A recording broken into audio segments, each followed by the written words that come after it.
इस वक्त मैं मौजूद हूँ doctor S K. Tripathi cardiology specialist के साथ।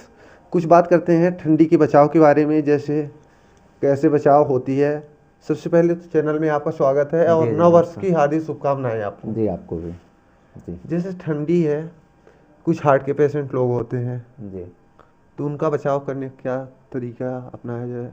देखिए, हार्ट के पेशेंट ठंडियों में बहुत ज़्यादा संख्या में आते हैं, ये तो सबको पता है। एक्चुअली में ठंड में होता क्या है कि जो लंग्स होते हैं उसमें बेसिकली रेस्पिरेटरी इन्फेक्शन होने के चांसेस ठंड में ज़्यादा होते हैं। दूसरा, जो पल्मोनरी कंजेशन है वो भी ठंड में ज़्यादा होता है, क्योंकि जो ब्रांको कॉन्स्ट्रिक्शन होता है वो ठंड में बहुत ज़्यादा होता है। बेसिकली हार्ट की जो लंग्स की जो एयर पाइप्स होते हैं, जिनको हम ब्रोंकस या ब्रोंक्यूल्स बोलते हैं, वो ठंड में जो है ज़्यादा हाइपर रिएक्टिव होती हैं कुछ कुछ लोगों में, और उन्हीं में चांसेस ज़्यादा होते हैं रेस्पिरेटरी इन्फेक्शन। और हार्ट के जो फेल्योर के जो पेशेंट होते हैं उनमें सांस फूलने की समस्या ज़्यादा होती है। दूसरी बात, हार्ट अटैक के केसेस भी देखे गए हैं कि ठंड में बहुत ज़्यादा होते हैं। उसका रीज़न ये है कि ठंड में सिंपैथेटिक सर्ज ज़्यादा होता है, और दूसरी बात कार्डियक वर्क ज़्यादा होता है शरीर को गर्म रखने के लिए।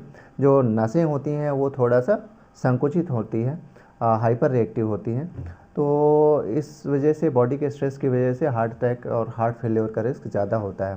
तो मैं लोगों को ये बता देना चाहता हूँ कि ठंड में जो है वो अपने जो एक्सट्रीमिटीज़ हैं, जैसे हाथ हैं, पैर हैं और जो कान है, इनको ढक के रखें। मफलर का यूज़ करें, दस्तानों का यूज़ करें, मोजे पहन के जाएं। स्पेशली ऐसे लोग जो हार्ट के रिस्क में पहले से हैं, जैसे स्मोकर हैं, डायबिटिक हैं, हाइपरटेंसिव हैं, या जिनको पहले से हार्ट डिजीज जैसे हार्ट फेलियर या हार्ट अटैक है, ऐसे लोग ठंड से बचें। हीरोपंथी ना दिखाएं कि हमें ठंड में निकलना है और ठंड में निकल के और घोर ठंड में एक्सरसाइज करना है, ऐसा ना करें। अपने साथ एक्सपेरिमेंट ना करें। ठंड से पूरी तरह से बचें, क्योंकि मैंने देखा है कि आजकल यंग लोग एक्सरसाइज करते समय या ट्रेडमिल में या हैवी वेट लिफ्टिंग के टाइम में कार्डियक अरेस्ट के शिकार हो रहे हैं। उसका रीज़न यही है कि वो अपना ध्यान नहीं रख रहे हैं।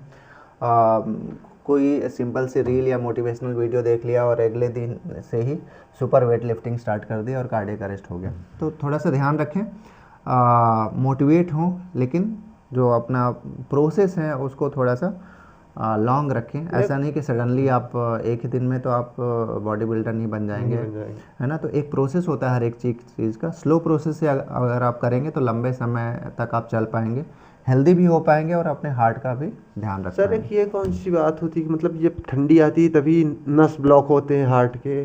जी, मैंने वही बताया कि ठंड में कार्डियक वर्क ज़्यादा होता है, सिंपैथेटिक सर्ज ज़्यादा होता है, नसें संकुचित ज़्यादा होती हैं, खून गाढ़ा होने की प्रवृत्ति ज़्यादा होती है।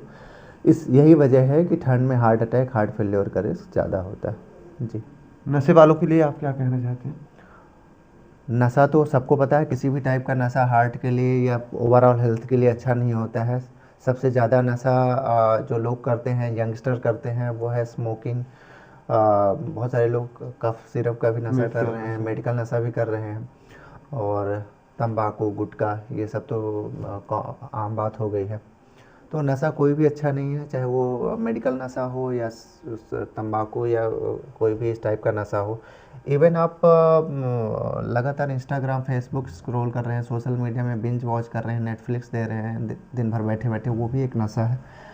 तो नशे से दूर रहें, किसी भी टाइप का नशा हो वो आपके लिए अच्छा नहीं है। एक्टिव रहें, दिन भर में कम से कम 10,000 स्टेप्स चलें, फल हरी सब्जियां खाएं, बाहर का ना खाएं, मार्केट की चीज़ें अवॉइड करें, घर का खाना खाएं, स्ट्रेस से दूर रहें, मेडिटेशन डेली करें, प्रॉपर स्लीप लें 7 से 8 घंटे की। अगर आप इतना भी कर लेते हैं तो आप हमेशा हेल्दी रहेंगे, आपका हार्ट हेल्दी रहेगा। सर, आपने इतना समय हमारे चैनल के लिए दिया, इसके लिए मैं बहुत बहुत आभार व्यक्त करता हूँ सर। जी, धन्यवाद। ऐसे ही अपडेट पाने के लिए हमारे साथ जुड़े रहिए। शुभम तिवारी, संवाददाता रीवा से खास रिपोर्ट।